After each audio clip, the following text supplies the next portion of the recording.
दोस्तों, क्या इंडिया का फोर्थ लार्जेस्ट इकोनॉमी होना हमारे लिए खुशी की बात है? चलिए समझते हैं। उससे पहले आपको जानने होंगे 3 टर्म्स, जीडीपी, रियल जीडीपी और नॉमिनल जीडीपी। चलिए समझते हैं। जीडीपी होता है एक देश में एक पर्टिकुलर टाइम पीरियड में प्रोड्यूस होने वाले गुड्स और सर्विसेज का मार्केट वैल्यू। एक एग्जांपल से समझिए, अगर एक देश में 10 यूनिट गुड्स और सर्विसेज प्रोड्यूस हो रही हैं और उनका मार्केट वैल्यू 4 है तो जीडीपी होगा 40। रियल जीडीपी को हम एक बेस ईयर के साथ कैलकुलेट करते हैं, वो है 2011-12। आप समझिए 2011-12 में हम लोग 6 यूनिट गुड्स और सर्विसेज प्रोड्यूस कर रहे थे और उसका मार्केट वैल्यू था 3, तो हमारा जीडीपी आएगा 18।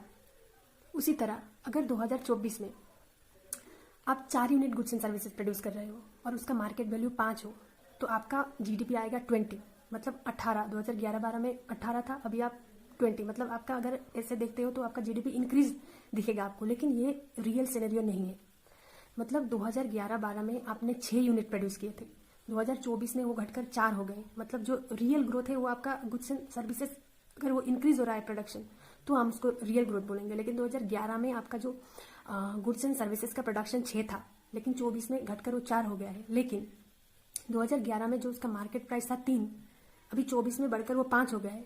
मतलब मार्केट प्राइस इंक्रीज हुआ है 11 के कंपैरिजन में 24 में, इसीलिए आपका जो जीडीपी है वो 24 में इंक्रीज हुआ है, जो कि पहले 18 था तो अभी 20 हो गया है। लेकिन ये रियल ग्रोथ नहीं है। रियल ग्रोथ होता है गुड्स एंड सर्विसेज का इंक्रीज होना, ना कि इन्फ्लेशन का इंक्रीज होना। 3 से लेकर आपका जो 11 में मार्केट वैल्यू 3 था वो 24 में 5 हो गया है। मतलब आपका इन्फ्लेशन, मतलब वो मतलब इन्फ्लेशन के कारण आपका जो जीडीपी ग्रोथ है वो हाई हुआ है, ना कि रियल ग्रोथ के कारण। तो ये चीज़ अगर आप समझते हैं तो आपको एक देश का रियल ग्रोथ आसानी से पता चल जाएगा।